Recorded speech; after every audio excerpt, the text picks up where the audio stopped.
We're in a system, we're in a world, and the world is causing problems. And so I do think it's incumbent on people who deliver care to people who need psychological care to help them understand that there are structures that are working against them so that they can be intentional about how they create their own world. If you don't have an analysis of what's being done to you, how are you going to ever get better?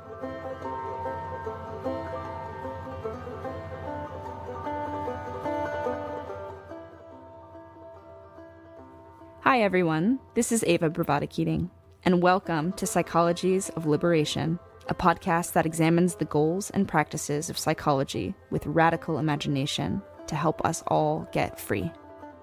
This podcast is for all of us world builders who are not only interested in grappling with systems, structures, and ideologies that threaten our well-being, but who dream into new futures for relationship that are grounded in joy, equity, and everyone's right to beautiful, radiant things. Today I'm speaking with union organizer and dear friend Sandra VanderVen about her work mapping out a functional behavioral health ecosystem in Washington state. We discuss the ways in which we value and devalue mental health work, the links between psychiatric care and carceral systems, bullshit jobs, and the interdisciplinary nature of organizing and therapeutic work. I hope you enjoy. Will you introduce yourself in the way that you want to be known? Sandra VanderVen, and I am a woman in my 50s, and I'm a mother, and I'm an organizer. I'm white. I started as a community organizer in my 40s when I was just, coming back to my values, after just kind of trying to, in my 20s and 30s, it was like, okay, time to start, with the whole, getting married and having children and getting a job and, doing life according to the recipe, and then after going through that and realizing that it wasn't really serving me, I started paying more attention and found myself volunteering as an organizer, and then realized that I should just do it all the time and got a job as an organizer. And then At a labor union? Nope, at a place that was doing political advocacy. And then just, again, like my disillusionment with the system, partly I feel like the political sphere, as much as these are the rules that we play by today and need to engage in today in order to, further our goals, I still didn't want to be in it like that. So I spent a little time regrouping and thinking and found the labor union in Seattle, where I live, that is most aligned with how I view the world. And that's SEIU 1199 Northwest. And I just want to make sure that I'm clear that everything I say is my own personal views and values and not necessarily that of my employer. I've been there for 8 years. It's always been a woman-led organization, and now it is a woman of color-led organization. And for people who haven't lived it, it's transformational in a lot of ways. When you think about the second wave feminism from in the 70s, where the theory was like, well, women can do it just as well, which is pretty funny now. But when you think about women as the people who make babies and nurture and are closer to the fundamental human needs that we give ourselves and our loved ones, I feel like it's really important to realize that we bring something, however we identify. I'm not saying women like people who were born with a certain number of certain type of chromosomes. I'm saying women as a concept, as a notion, as anybody who identifies with womanhood in any way. But it's with a different spirit that we approach problems. We acknowledge our interconnectedness with every victory, and we offer grace when we have setbacks. And my philosophy, the way I view the world, has been enhanced by my surroundings at work. Not that it's not hard. Right. So you are an organizing lead for behavioral health team. Is that right? Will you say what you do and maybe a little bit about your members and the concerns that you hear from them and the aspirations that you hear from them? Yeah. So we have all sorts of different people who work in behavioral health in this union, and there are lots of different settings. There are state psych hospitals, there are outpatient clinics. It's a big landscape, and it's a complicated landscape. And we have members who do all sorts of amazing work. There's housing, permanent supportive housing.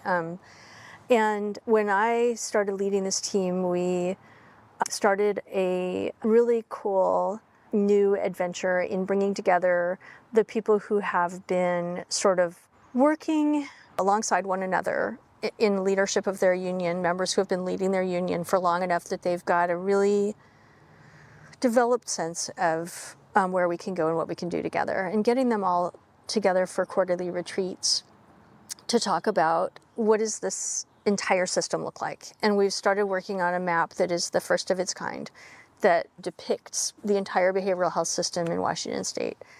And from that sort of visualization, we've had some really poignant conversations about how the structures facilitate our work and how they make our work harder. And what that's doing is just bringing some of the big dramatic problems into relief. And so we are engaged in this interesting conversation right now about how do we tackle those problems together, because we have a lot of power. We have members who work in behavioral health, and we have allies who, everybody wants us to succeed at helping people get better. So there's political allies, there's other unions. So we can multiply our effects quite a lot if we're strategic. So yeah, our work is really just beginning. But it's a matter of imagining something that hasn't been imagined before. Yeah. I'm thinking about looking at the ways in which our discipline operates in the world. What has shaped it? Yeah. How does it shape society?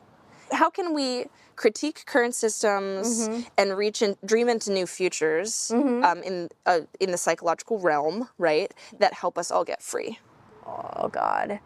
When I think about the challenges that the members that I work with have, it feels really similar to how I felt when I was a teacher, where the problems of the world were dumped on the schools, and everybody looked at the teachers and were like, well, get busy, Yeah. And I feel like that's, of course, I wouldn't want to minimize any of the amazing good that comes from all of the therapy and all of the help that individual practitioners give to individual people.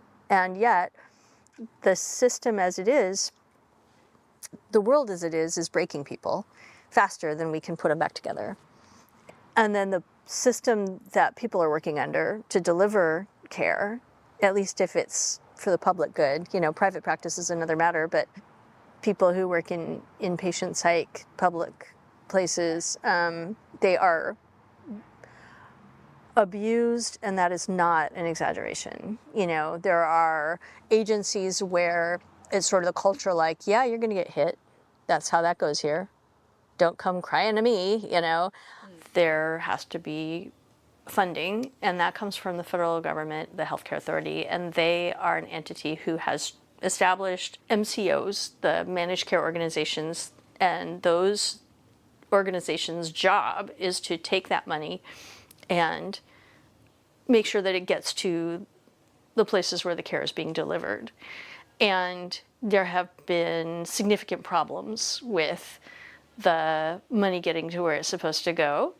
And so the agencies will put so much pressure on the people who are delivering care that they are miserable, and everybody's miserable. It's just an exploitive system to correct a thing that never should have happened in the first place. So it's a train wreck in my point of view. And so, like, the way I would imagine liberation from this whole thing is, short of going all the way to the source and saying, well, capitalism's a problem, which I don't know how to answer this in any other way, right? But, at least properly care for the people who are caring for people. People who are caring for other people, historically, they're the worst paid and the worst treated. I was listening to this old 1990s Marilyn Waring documentary. Are you familiar with her? Mm-hmm. Look up Marilyn Waring, New Zealand MP. Mm-hmm. It's other people's political systems. Yeah. Member of Parliament. Yeah. And she talks a lot about how she did all this research into economic systems and found that they explicitly say, all of the world organizations that govern economics say, like, we're just not counting the things that don't produce money. So that would be caring and parenting and and so, if you spill oil out of an oil tanker, you're creating economic activity. You're paying for people to clean it up, you're buying a new tanker, and if you take care of children, you're not creating economic activity. And so everything that governs everything in every country in the whole world, economically, people who care for others don't count.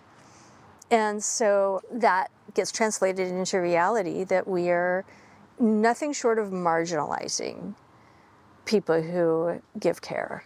Whether it's mothers or therapists or clinicians, nurses who work in inpatient psych, all of the people involved in this system are stigmatized and marginalized, just the way the people who have psychological problems are stigmatized, even though it was a setup. It was a setup all along. Mm-hmm. I know that we're talking about liberatory psychology, but I think that we're in a system, we're in a world, and the world is causing problems. And so I do think it's incumbent on people who deliver care to people who need psychological care to help them understand that there are structures that are working against them so that they can be intentional about how they create their own world. And I think that is liberatory. Like, if you don't have an analysis of what's being done to you by the systems that are anti-woman and anti-people of color, and part of this whole structure is that we blame ourselves. We blame ourselves for getting fat eating food that's not fucking food. Mm-hmm. We blame ourselves for being lonely when we are living in an entire fucking house all to ourselves, right? If you don't have an analysis of how the economic sphere is written in a way that devalues humans, mm-hmm. then how are you going to ever get better? And we have to transition ourselves into a mode of what if? And what do we want to build? What do we want to build? What would a functional behavioral health system look like? Mm-hmm. Well, I imagine that the answers are vast and varied to the, what does this functional system actually look like that can adequately help people? But I wonder, are there some sort of themes that mm-hmm. that you hear? Oh yeah. People being able to get the help they need in a timely manner. Mm-hmm. Real fundamentals, so people who are addicted, right, occasionally will, life will beat them down so hard that they're, all right, that's it, I'm ready. And then they can't find treatment, and that pause in being able to find treatment is enough to set them all the way back. And it's not just that. If you are at an inpatient psych hospital, you can't get released until there's some place to release you to. Placement of people in supportive housing is, as we know, not a great system right now. So there's no place to send people to. So you've had great treatment, you've had great care, these incredible people who are enduring all manner of things to be there for you have done their best and you're better. And now you can't go anywhere, you're basically incarcerated. And mental illness comes back because you're all positive and happy and you're ready to roll and you can't leave. Mm-hmm. And people relapse or they go backwards in their recovery. Yeah. Mm-hmm. Yeah. Mm-hmm. So going from any program to any other program, there's transitions that happen all the time. And if those are not smooth, same thing. It's throwing a stick in your spokes. You know, you were riding your bike and now you're on the ground. And then there's communication. I walk into the door of any psych hospital, and I've been in and out of as a, hypothetical, right? It's not me. But, I've been in and out of all sorts of treatment. I've been diagnosed. I'm on medication. And I walk in the door, and there's not a universal system for sharing medical and psych records. And so you're starting from scratch every single time. Just the basics of communicating from one place to another are missing. And this all came from, like a year of these leadership retreats where we're like winnowing it down, like, okay, well, what would make, like day-long conversations. And it's like 3 different groups are sitting in the room and all having their breakout sessions where they're winnowing down all the worst issues. Like they're looking at a list of maybe 50 or 60 terrible issues, right? And the 3 separate groups go off into their corners, and the instructions have been, let's narrow it down. Let's figure out what the most urgent need is. And they all come back together and they say individually, well, our group came up with communication. That's powerful. And that's not happening anywhere else. Yeah. Yeah. So abundantly evident what some of the core things that are necessary for a functional mental health care system are to people in lots of different expressions of that mental health care system too. Yeah.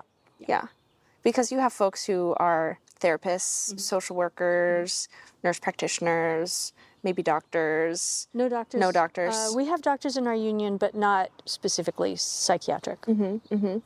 I mean, do you also have other, people who are in supportive roles who aren't necessarily providing mental health care, but, they're doing, case management, or they're doing...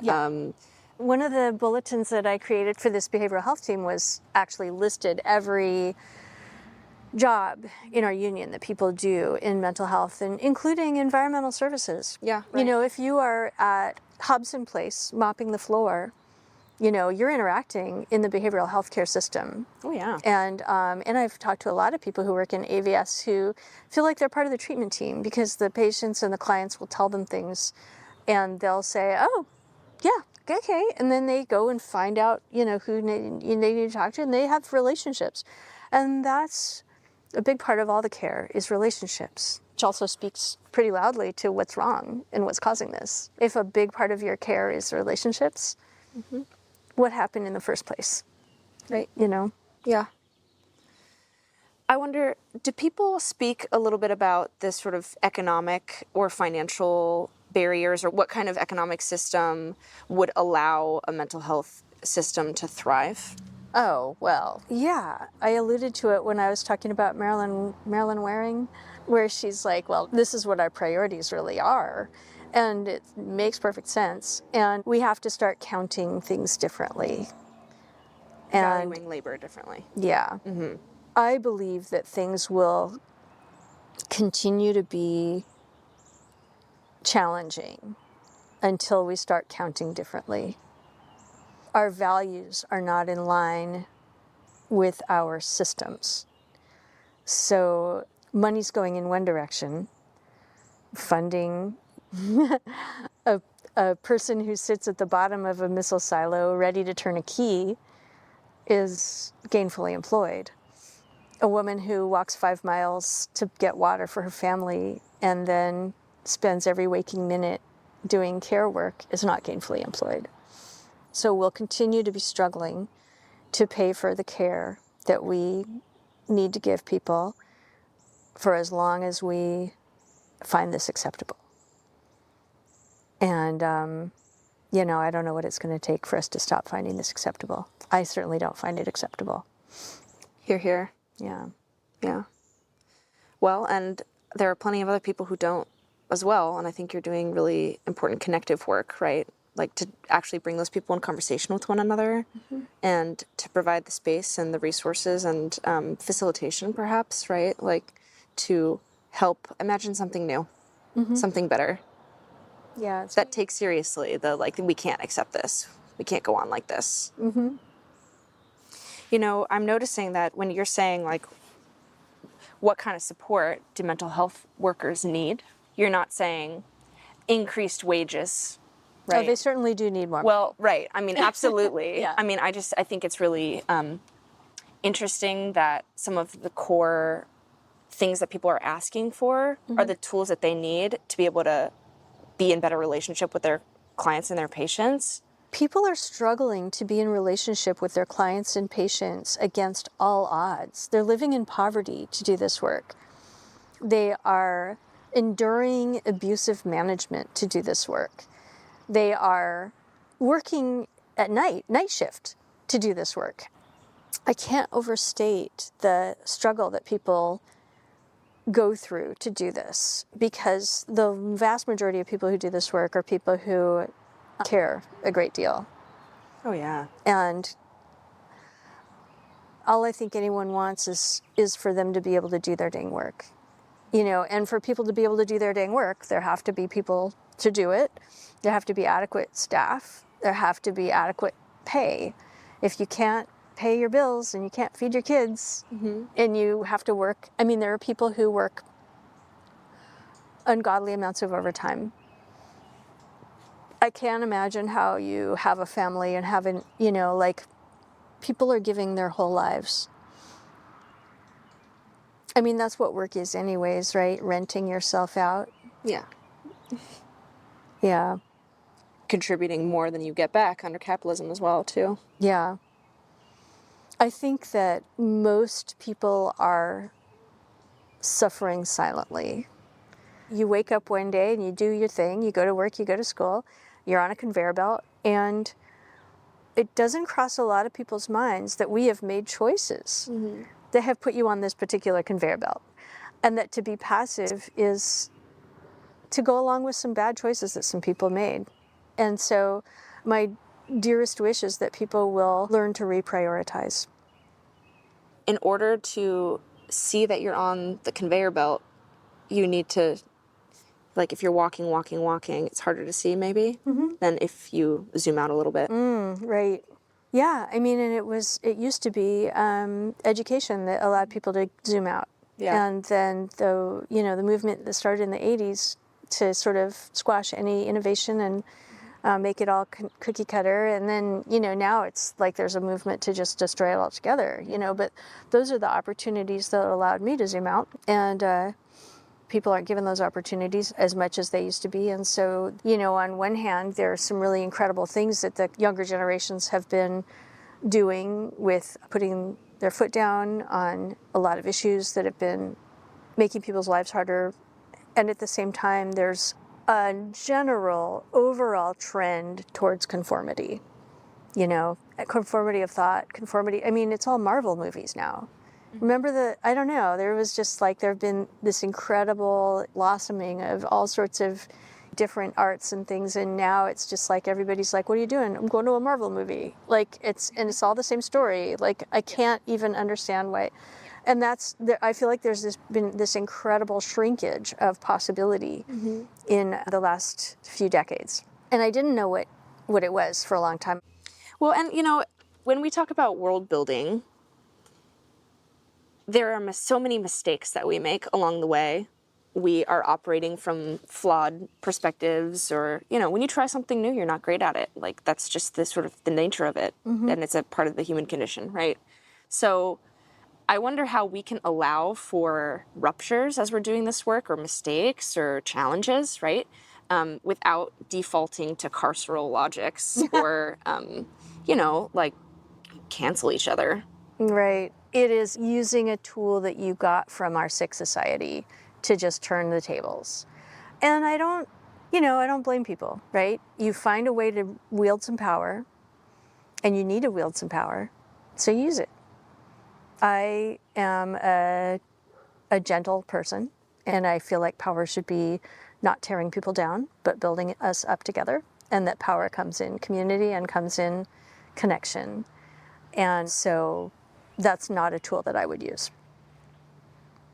Mistakes are made when world building, and yet we are amazingly resilient. And I think a lot of us are thriving under bizarre circumstances. So struggling doesn't mean failure to thrive. So when we try to enact change, we're going to have to be creative and courageous, and we have to remember that we can do this and that mistakes are okay, and that we dust ourselves off and come towards one another and support one another in how do we move forward together. You know, and I think we do have to shed the heroic notions.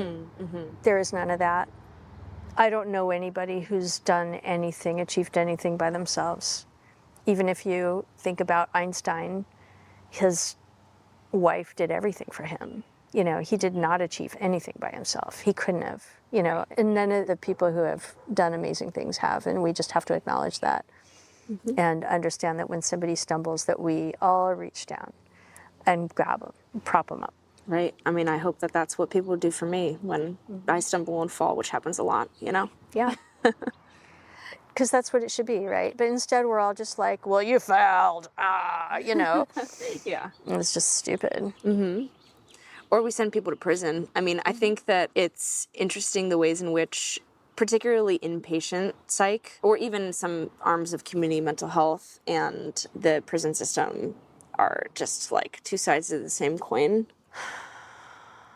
Yeah, there's a lot left to be desired. Or also, I should say, like the ways in which carceral systems are the chief provider of mental health care, right? Yep, Yeah. it's a problem. Or you were talking about isolation and how that's not something that we should do to children. It's also not something that we should ever do to people who are incarcerated, right? No. Like, I want to hear more psychologists or mental health workers say, like, no, we will not accept solitary confinement. Right. I mean, it's back to what do we decide that we'll pay for, you know? And we'll pay for isolation. We'll pay for solitary confinement. As a culture, we've decided that we'll pay for all the private prisons. And the other thing that's really important to understand is that similar to private prisons, where there are corporations who are making a profit from incarceration, which, you know, there's no money in it. So what does that mean? That means severe understaffing to the point where you are having to use isolation because that's the only way to keep people from rising up, you know. And people are being given food that's not food, you know. And I've heard like it's like dog food. I've heard that it's rotten. I don't know, you know, I'm not the closest to that kind of work. But it's clear that our values in our country have set it up so that we abuse prisoners for the sake of profit. And that is precisely what's going on in medical care and in behavioral health care. Even places that are not for profit, like Swedish Hospital, now Providence. The Sisters of Providence, we're you know, an organization that's here to give care, right? Except for that they've got billions of dollars in the bank. And then they go to the federal government and say, well, we need COVID money, we're kind of broke, we lost a bunch of money. Turns out that they lost money in their damn investments. And where they're gaining money is off of short staffing. And then they go, well, we can't staff anymore, we don't have any money. And we know there's billions of dollars, right? We can't staff anymore. And then people are so miserable because of the horrible staffing and the underpayment that they're like, fuck it, I'm going to be a traveler. And they've driven all these people out of the, you know, everybody wants to just go to a place where they know what the tools are, they know who the patients are, they know it's in their community. That's what a vast majority of people who do this work want to do. But they've forced people out by treating them badly and not paying them enough. And now they're all putting their hands in there like, what do we do? It's just all travelers. And we're just, oh my God, we're hemorrhaging money. Travelers are so expensive. And it's like, you did this to yourselves and you can undo it today, right? And it's the same with behavioral health care. Like they're like, well, we just don't have enough people to do the work. And you're like, wow, let's think about this, you know, and they know it and we know it and everybody knows it. And it's intentional, you know, they're making a profit off of a realm where there isn't enough money. There's not enough money to give the care in the first place, and they're making the care even worse so that they can not only profit, but also keep buying up other places. It's about power. I don't even know what it's about. Like the people that run these places, like I can't fathom who they are, Right. you know? I mean, I gotta imagine certainly the folks who run situations like this, systems like this, are not the first people that I think of. They're not the ones who are like most pressing on my heart. But I will say that I imagine that they live with a huge amount of dissociation with their own mental health challenges, right? Yeah. You know, because they're doing anti-human work. I keep coming back to another book I read by David Graeber called Bullshit Jobs.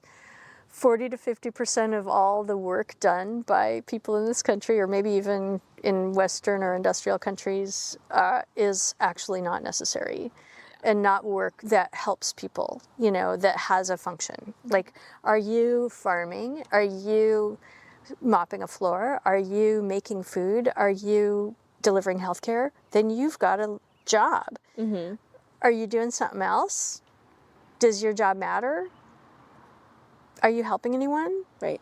You know? So I think these guys all have bullshit jobs. Basically. Oh my God, yeah. Yeah. Be an administrator, hospital administrator. It's like, whoa, geez. Yeah, I mean, also, I just think about the opportunity cost of that, too, and the ways that we really are shooting ourselves in the foot. Like, you know, we could be doing so much cool research. We could do so much awesome art. Oh my God, yeah. Like, we could address climate change. I mean, we could, like, absolutely reverse some of the negative impacts of racism. I mean, all sorts of stuff. We could do everything. We Yeah. could do it all. Yet instead we put people in bullshit jobs that make them unhappy and that negatively impact all of us. Yeah, it's pretty amazing, you know. If people just had their analysis raised to that point, we could put a stop to it. But unfortunately, people are just trying to survive. Yeah. And- scarcity. The scarcity mentality. The crises that we're facing is really a crisis of self-organization. You know? Absolutely. Yep. And so this is like, I think you're talking about the work that you do and that we all need to be doing as a consciousness raising exercise. And that is relational. It's psychological, right? That to me is liberatory psychology. Yeah. The gold standard would be giving people that space to nurture their own ability to come to conclusions. One of the most useful and interesting things that I learned in graduate school, my like philosophically oriented existential phenomenological psychotherapy program, it was theorizing the question and theorizing conversation through the work of Hans-Georg Gadamer, who, of course, you know, he's standing on other people's shoulders. It's not just one dead white guy, but, you know, actually thinking about the ways in which that can lead to change, how it can be therapeutic, right? How it is connective, and how it's, I guess like the question as a therapeutic driver of change, right?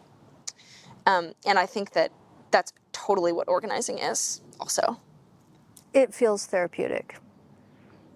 And it's therapeutic to me. I mean, like, if I'm spending all day, every day working towards an answer, towards a better world, man, I'm doing great. Like, that's what I tell, you know, people who are reluctant to get involved. I'm like, yeah, you feel bad, but let me tell you, you know, it actually feels amazing. Yeah. You know, because it looks from the outside like, oh, you're steeped in problems all day long. You know, You're that's steeped in hope and solution exactly. finding.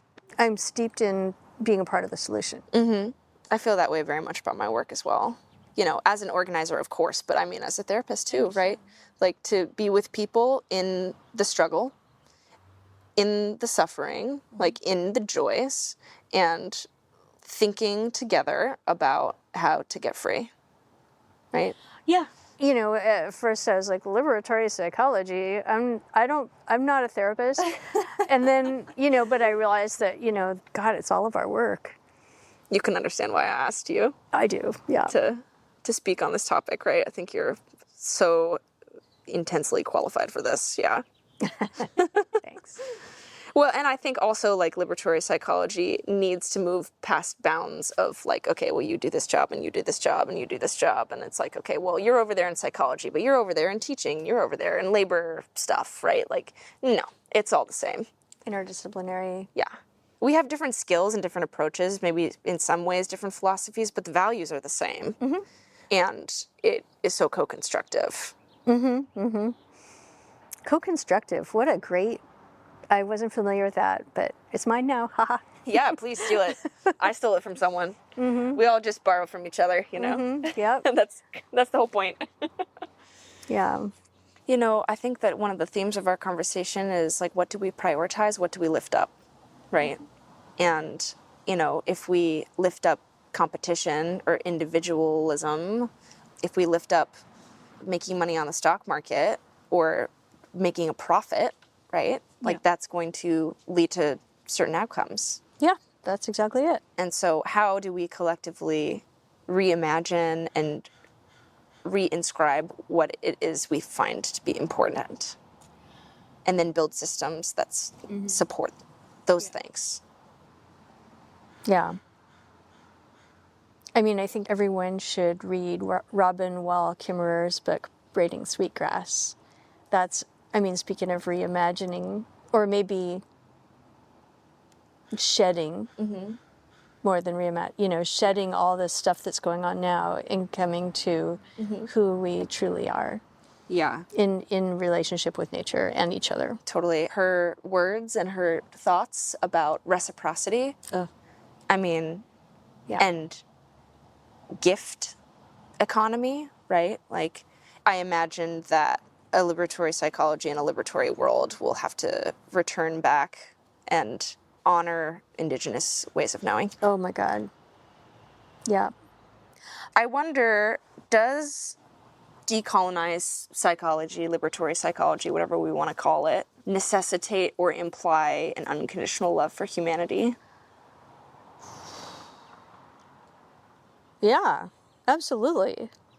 I think part of our malaise is that we prize aspects of humanity and we just devalue other aspects, and we certainly devalue nature.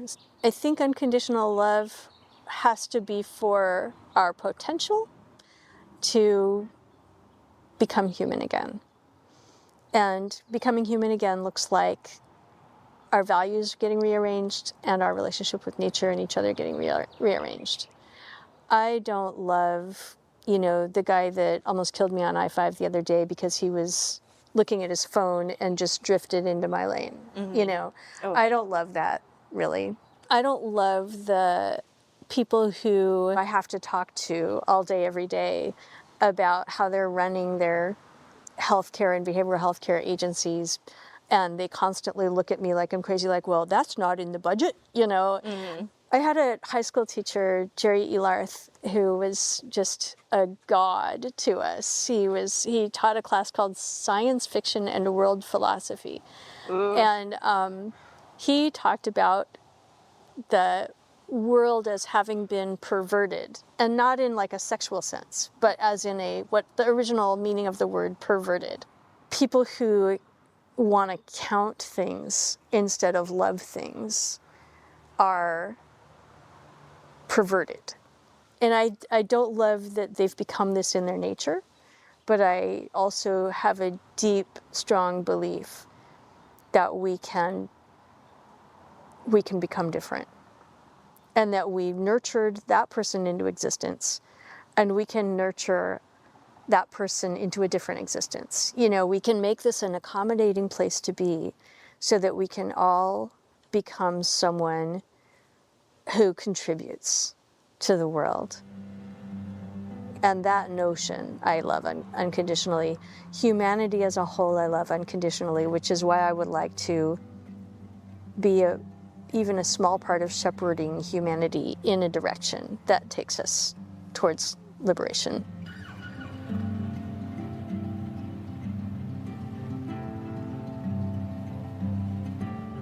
This podcast was edited by Charlie Spears. Theme music by Bang Clang. Special thanks to Dr. James Norris and Dr. Erica Lillette for their mentorship and enthusiastic support with this project. I'm your ever-curious host, Ava Bravada Keating. Thank you for listening.